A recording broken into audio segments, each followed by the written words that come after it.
Hey, thanks for joining me. Hope you're doing well.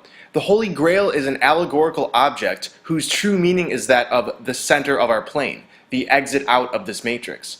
The Holy Grail is an object that comes from medieval literature, oftentimes associated with King Arthur. It's a vessel or dish with miraculous powers, providing eternal happiness and youth in infinite abundance. The word Grail is derived from the word gradalis, which is cratalis in an earlier form. In Latin, cratalis means crater. Keep this in mind. Robert de Boron was the first one to describe the true Holy Grail. The Grail was said to be Jesus' drinking vessel from the Last Supper, and which Joseph of Arimathea used to catch Jesus' blood during the crucifixion. As we know, the story of Jesus is an astrological allegory for the sun passing through the zodiac each year. On December 21st, the sun appears to stop moving southward. It pauses and then starts moving northward again. This pause is called the winter solstice. During the 3-day pause, the sun resides in the cross of Crux. On December 25th, the sun finally begins moving northward again. The sun dies on the cross of Crux and is therefore crucified. The Last Supper was given by Jesus, knowing his time has come to be crucified. The 12 disciples stand for the 12 zodiac signs who remain stationary in the sky.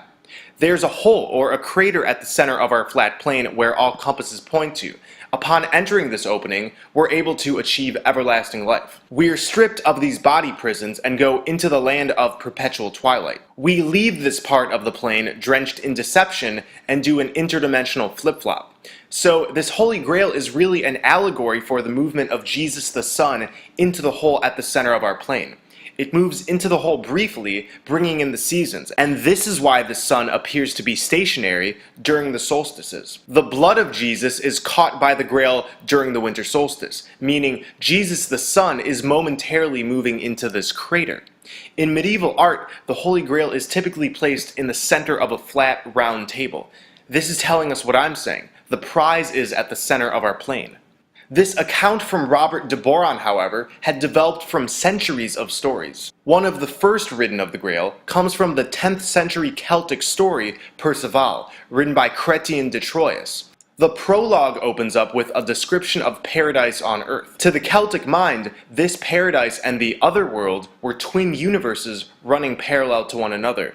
In the story, the evil king Amagons steals a maiden's sacred bowl.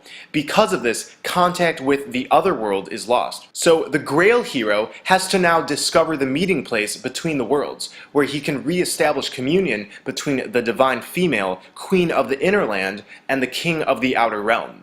This divine female is our Earth, who is feminine. After this world was taken over by parasitic forces, represented by the king, we lost our connection with the center of our earth, the meeting place between the two worlds that lay on top of one another.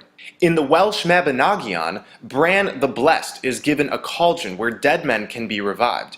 This magic cauldron became a part of the development of the Holy Grail. The Holy Grail is said to be a magic cauldron that can restore life to any dead body placed in it. Though we're obviously alive, these aren't our original bodies, so one might argue we're dead and must exit the matrix to come back into full awareness and life. They've tried to tell us this is a physical object, a cauldron, a grail, but once we see it for what it is, we realize this is not an object at all, but a map in the form of a story. In the German poem Die Krone, a man who's been searching for the Holy Grail comes to a land so beautiful, 'twas full of all delights that heart of man might desire. The entrance to this wonderland is guarded by a flaming sword, just like in the story of the Garden of Eden. The Spoils of Anwin is a Welsh cryptic poem recounting an expedition of King Arthur to the Celtic underworld. In Welsh mythology, Anwin is the other world. It is a world of delights and eternal youth. In some translations, Anwin means very deep, and in others, underworld. This poem's themes were eventually transferred into the story of the Holy Grail. I am honored in praise. Song was heard in the four-peaked fortress for its revolutions. This four-peaked fortress is talking about the 4 mountains that enclose the main magnetic mountain known as Mount Meru at the center of our plane. Mount Meru is often depicted with 4 mountains or guardians around it. The flashing sword of Lewich has been lifted to it, and before the door of hell lamps burned. The flashing sword is the equivalent of the flaming sword mentioned in the book of Genesis. Hell is simply another name for the underworld, so don't let it confuse you. We've deliberately been told that beneath our feet is a place that no man would willingly travel to, when in reality, the underworld is heaven, it's paradise. I am honored in praise, song is heard, in the fortress of four peaks, isle of the strong door.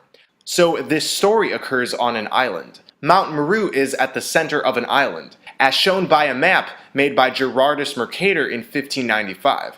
This isle is located somewhere in the Arctic. Mercator actually mentioned in a letter around the same time.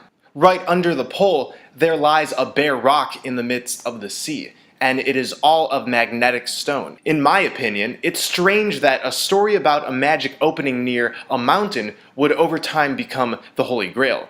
But this is intentional.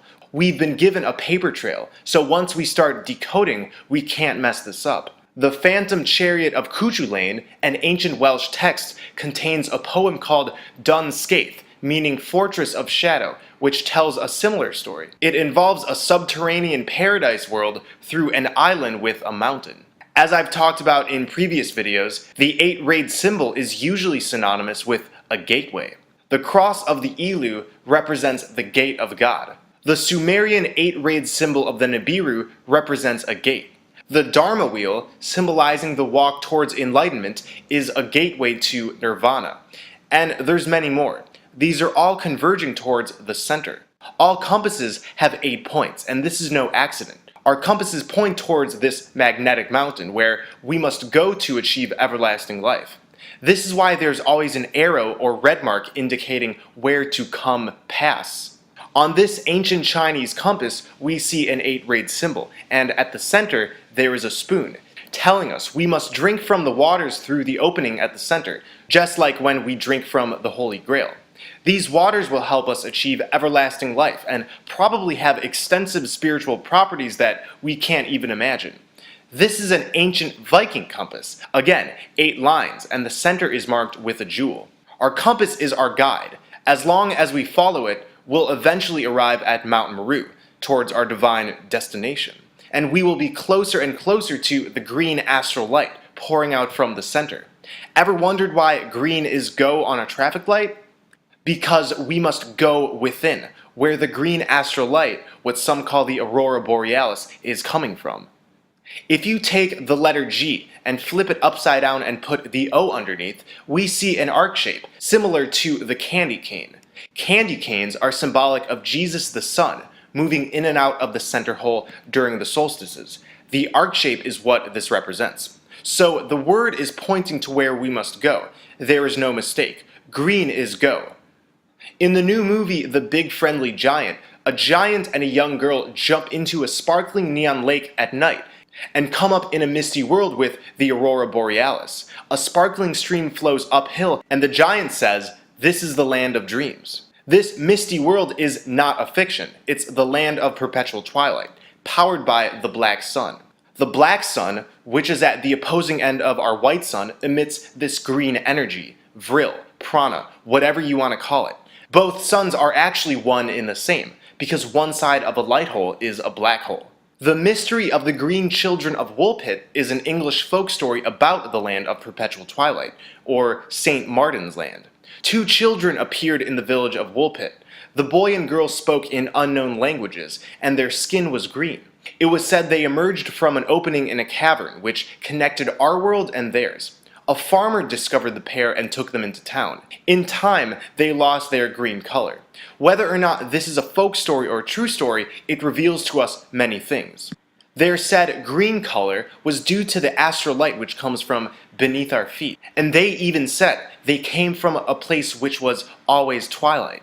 So everyone is curious, obviously, how this journey to the center will go down. Blood over intent is how we're gathering for this journey. We're intending to usher in heaven on earth. Watch more of my videos, do a YouTube search of blood over intent, and catch up. Place your blood beside ours, and there's a lot of us. You'll quickly see your life will begin unraveling in ways that you couldn't even imagine. The blinders to this matrix will be permanently off, and over time this blood magic will only get more powerful. This isn't a satanic ritual, and for those who think this is somehow evil, you're totally entitled to think that. For those who see through that accusation, go ahead and place your blood over intent when you're ready. Thank you for watching. Stay whole and centered. I love you all.